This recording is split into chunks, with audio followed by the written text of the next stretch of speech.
জ্বালানি সংকটে অর্থনীতিতে চাপ, নিরবচ্ছিন্ন সরবরাহ চান ব্যবসায়ীরা, সুদ হার কমানো, ই ভিসা ও বন্দর উন্নয়নে তোলেন নানা দাবি। 5 বছরের কম বয়সী সব শিশু পাবে, আগে নেওয়া থাকুক বা না নেওয়া থাকুক জানিয়েছেন স্বাস্থ্যমন্ত্রী। সংকট মোকাবেলায় বিকল্প উদ্যোগের আশ্বাস। জ্বালানি সাশ্রয়ে ব্যাংকের সময় 1 ঘন্টা কমল, লেনদেন 10টা থেকে 3টা, অফিস 10টা থেকে 4টা, 5 এপ্রিল থেকে কার্যকর। যুক্তরাষ্ট্রের 48 ঘন্টার যুদ্ধবিরতির প্রস্তাব, দাবি ইরানি গণমাধ্যমের লিখিত জবাব নয়, মাঠে পাল্টা হামলা চালিয়ে প্রতিক্রিয়া তেহরানের। এবং সাফ জয়ের গৌরবে দেশে ফিরছে অনূর্ধ্ব 20 ফুটবল দল, রাতে হাতিরঝিলে সংবর্ধনা।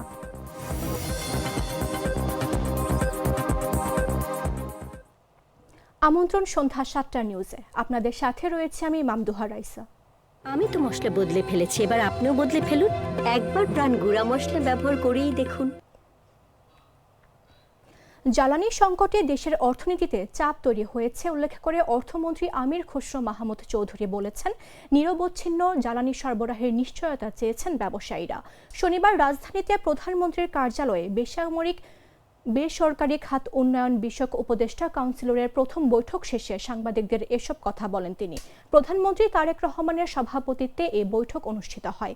বৈঠক শেষে সাংবাদিকদের অর্থমন্ত্রী বলেন, নিরবচ্ছিন্ন জ্বালানি সরবরাহের অনিশ্চয়তা চেয়েছেন ব্যবসায়ীরা। এছাড়া নবায়নযোগ্য জ্বালানি বা সৌর বিদ্যুৎ ব্যবহারে উদ্যোক্তাদের সরকারি সহায়তার কথা বলেছেন তারা। ব্যবসায়ীরা বিদেশি ভ্রমণকারীদের জন্য ই ভিসা চালুর দাবি জানিয়েছেন উল্লেখ করে অর্থমন্ত্রী বলেন, বিমানবন্দরের ঝামেলা ছাড়াই বিদেশি বিনিয়োগকারীরা সহজে বাংলাদেশে আসতে পারেন সেই ব্যবস্থা নেওয়ার দাবি জানিয়েছেন ব্যবসায়ীরা।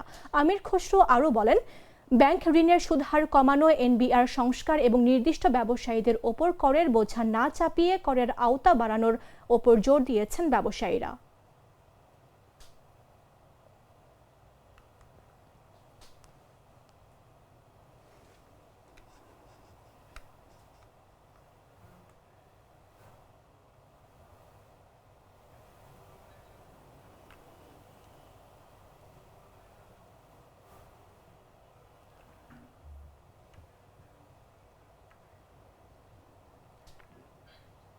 স্বাস্থ্যমন্ত্রী সরদার মোহাম্মদ সাখাওয়াত হোসেন জানিয়েছেন, হাম রুবেলা টিকাদান কার্যক্রমের আওতায় 6 মাস থেকে 59 মাস বয়সী সব শিশুকে অন্তর্ভুক্ত করা হচ্ছে, তারা আগে টিকা নিয়ে থাকুক বা না থাকুক। তিনি বলেন, শিশুদের টিকাদান কার্যক্রম জোরদারের সরকার কাজ করছে।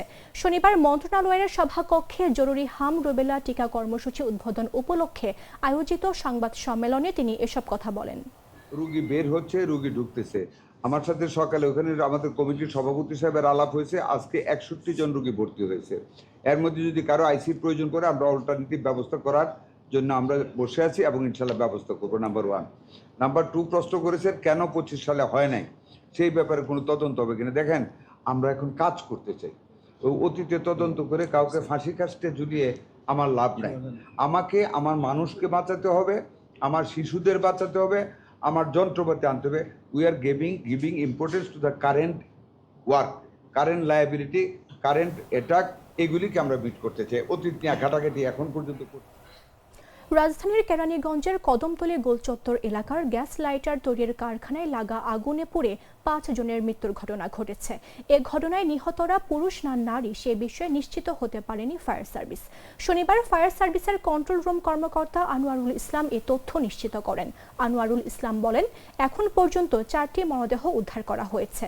মরদেহগুলো নারী নাকি পুরুষ বোঝা যায় না, অনুসন্ধান করা হচ্ছে। এর আগে এদিন দুপুর 1:10 আগুনের ঘটনা ঘটে।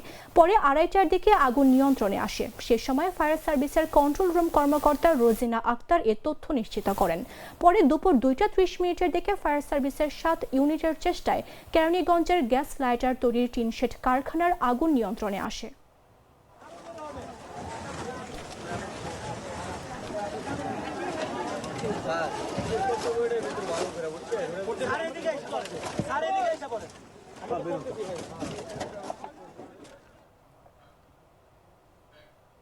জ্বালানি ও বিদ্যুৎ সাশ্রয়ের 1 ঘণ্টা কমিয়ে ব্যাংকের নতুন সময়সূচি ঘোষণা করেছে কেন্দ্রীয় ব্যাংক।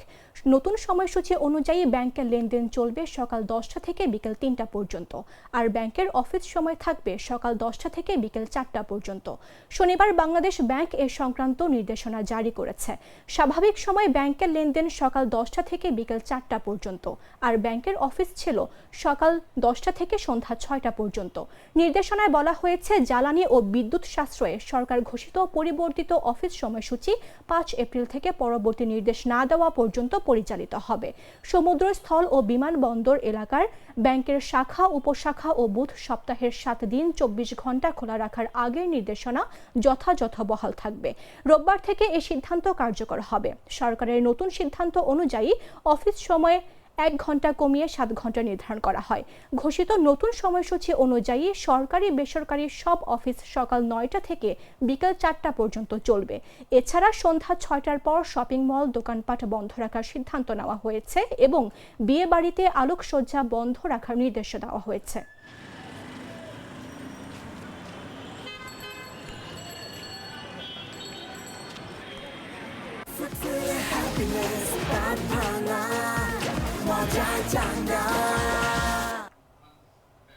পররাষ্ট্র প্রতিমন্ত্রী শামা ওবায়দ ইসলাম বলেছেন, মধ্যপ্রাচ্যে চলমান যুদ্ধে এখন পর্যন্ত 6 জন বাংলাদেশি নিহত হয়েছেন, যার মধ্যে 3 জনের মরদেহ দেশে এসেছে। এই পরিস্থিতিতে রেমিটেন্স যোদ্ধারা প্রবাসের নিরাপদে জীবনযাপন ও কাজ করতে পারেন, তার জন্য সরকার সবসময় সতর্ক ও সক্রিয় রয়েছে। শনিবার ফরিদপুরের নগরকান্দা উপজেলা স্বাস্থ্য কমপ্লেক্স পরিদর্শন শেষে এসব কথা বলেন পররাষ্ট্র প্রতিমন্ত্রী। তিনি বলেন, আমরা সরকার গঠনের পর থেকে বিশ্বে যুদ্ধ শুরু হয়েছে। এখন খাদ্য, জ্বালানি সহ বিভিন্ন জিনিস নিয়ন্ত্রণে রেখে সহনীয়ভাবে যেন পাই সেই ব্যবস্থা আমাদের সরকার করছে। পররাষ্ট্র প্রতিমন্ত্রী বলেন, যুদ্ধ পরিস্থিতির কারণে মধ্যপ্রাচ্যের দেশগুলোতে যাওয়ার ক্ষেত্রে যেসব প্রবাসী বাংলাদেশের ভিসা নিয়ে জটিলতা হচ্ছে, তাদের ভিসার মেয়াদ বাড়ানোর বিষয়ে সরকার কূটনৈতিক তৎপরতা চালাচ্ছে।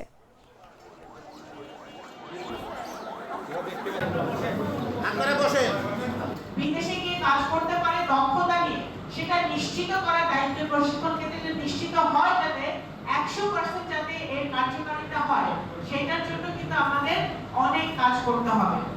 আপনারা জানেন, বিএনপি সরকার যখন সরকার গঠন করেছে তার আগে থেকে আমাদের যখন 31 দফা আমরা দিয়েছিলাম 3 বছর আগে, এবং তারপরে আমরা যে নির্বাচনের সময় যে ইশতেহার আমরা দিয়েছি এবং বর্তমানে যে ইশতেহারকে অনুসরণ করে ইতিমধ্যে মাননীয় প্রধানমন্ত্রী আমাদের বিএনপি সরকারের 1 মাস পূর্ণ হওয়ার পূর্বে উনি রমজান মাসে ফ্যামিলি কার্ড চালু করেছেন। উনি কৃষকদের ঋণ মওকুফ করেছেন 10,000 টাকা পর্যন্ত সুদ সহ। বাংলা নববর্ষের প্রথম দিন পহেলা বৈশাখে 14 এপ্রিল ইনশাআল্লাহ সবকিছু ঠিক থাকলে উনি বাংলাদেশের কৃষক কার্ড চালু করবেন, যেটা পর্যাপ্ত হবে বাংলাদেশের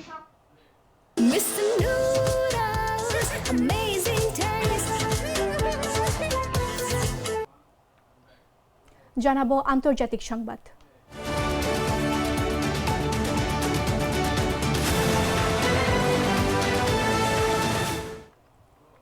ইরানের সঙ্গে চলমান যুদ্ধে যুক্তরাষ্ট্র 48 ঘণ্টার বিরতি চেয়েছে বলে দাবি করেছে ইরানি গণমাধ্যম।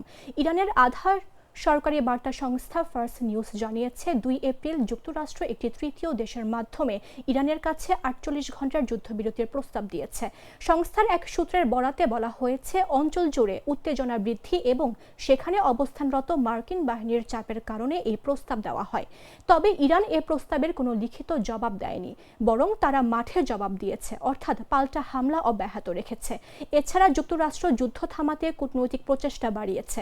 বিশেষ করে কুয়েতের বোবিয়ান দ্বীপে একটি মার্কিন সামরিক গুদামে হামলার খবর প্রকাশের পর এসব প্রচেষ্টা জোরদার হয়েছে। ফার্স নিউজের প্রতিবেদনে বলা হয়েছে, 28 ফেব্রুয়ারি যুক্তরাষ্ট্র ও ইরানের ওপর বিমান হামলা শুরু করে। এখন পর্যন্ত 1340 এর বেশি মানুষ নিহত হয়েছে, যার মধ্যে ইরানের তৎকালীন সর্বোচ্চ নেতা আয়াতুল্লাহ আলী খামেনিও রয়েছেন। এর জবাবে ইরান ইসরায়েল সহ উপসাগরীয় দেশগুলোতে ব্যাপক ড্রোন ও ক্ষেপণাস্ত্র হামলা চালিয়েছে। এই হামলা বিশ্ববাজার ও বিমান চলাচলেও প্রভাব ফেলেছে।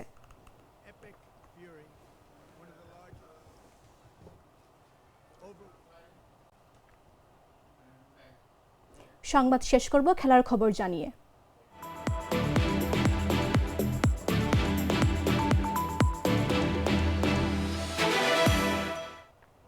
সাফ অনূর্ধ্ব 20 চ্যাম্পিয়নশিপ জয়ী বাংলাদেশ অনূর্ধ্ব 20 জাতীয় ফুটবল দলকে বরণ করে নিতে হযরত শাহজালাল আন্তর্জাতিক বিমানবন্দর থেকে তাদের জন্য ছাদ খোলা বাসে একটি শোভাযাত্রার ব্যবস্থা করা হয়। এই শোভাযাত্রা বিমানবন্দর থেকে শুরু হয়ে হাতিরঝিলের এমপি থিয়েটারে গিয়ে শেষ হবে। হাতিরঝিলে আনুমানিক রাত 7:30 চ্যাম্পিয়ন দলকে আনুষ্ঠানিক সংবর্ধনা প্রদান করা হবে বলে জানিয়েছে বাংলাদেশ ফুটবল ফেডারেশন। দেশের ফুটবলে এই ঐতিহাসিক সাফল্য উদযাপনের অংশ হিসেবে সমর্থক ও সাধারণ জনগণকে শোভাযাত্রা এবং সংবর্ধনা অনুষ্ঠানে অংশগ্রহণের জন্য আমন্ত্রণ জানানো হয়েছে।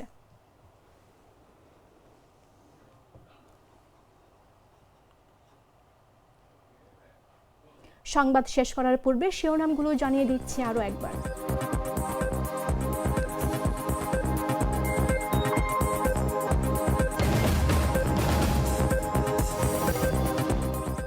জ্বালানি সংকটে অর্থনীতিতে চাপ, নিরবচ্ছিন্ন সরবরাহ চান ব্যবসায়ীরা, সুদ হার কমানো, ই ভিসা ও বন্দর উন্নয়নে তোলেন নানা দাবি। 5 বছরের কম বয়সী সব শিশু পাবে, আগে নেওয়া থাকুক বা না থাকুক জানিয়েছেন স্বাস্থ্যমন্ত্রী। সংকট মোকাবেলায় বিকল্প উদ্যোগের আশ্বাস। জ্বালানি সাশ্রয়ে ব্যাংকের সময়ে 1 ঘন্টা কমল, লেনদেন 10টা থেকে 3টা, অফিস 10টা থেকে 4টা, 5 এপ্রিল থেকে কার্যকর। যুক্তরাষ্ট্রের 48 ঘন্টার যুদ্ধবিরতির প্রস্তাব, দাবি ইরানি গণমাধ্যমের। লিখিত জবাব নয়, মাঠে পাল্টা হামলা চালিয়ে প্রতিক্রিয়া তেহরানের। এবং সাফ জয়ের গৌরবে দেশে ফিরছে অনূর্ধ্ব 20 ফুটবল দল, রাতে হাতিরঝিলে সংবর্ধনা।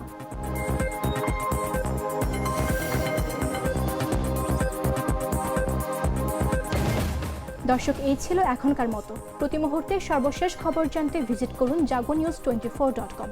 ফলো করুন আমাদের ভেরিফাইড ফেসবুক পেজ এবং সাবস্ক্রাইব করুন জাগো নিউজের ইউটিউব চ্যানেল। ধন্যবাদ সবাইকে।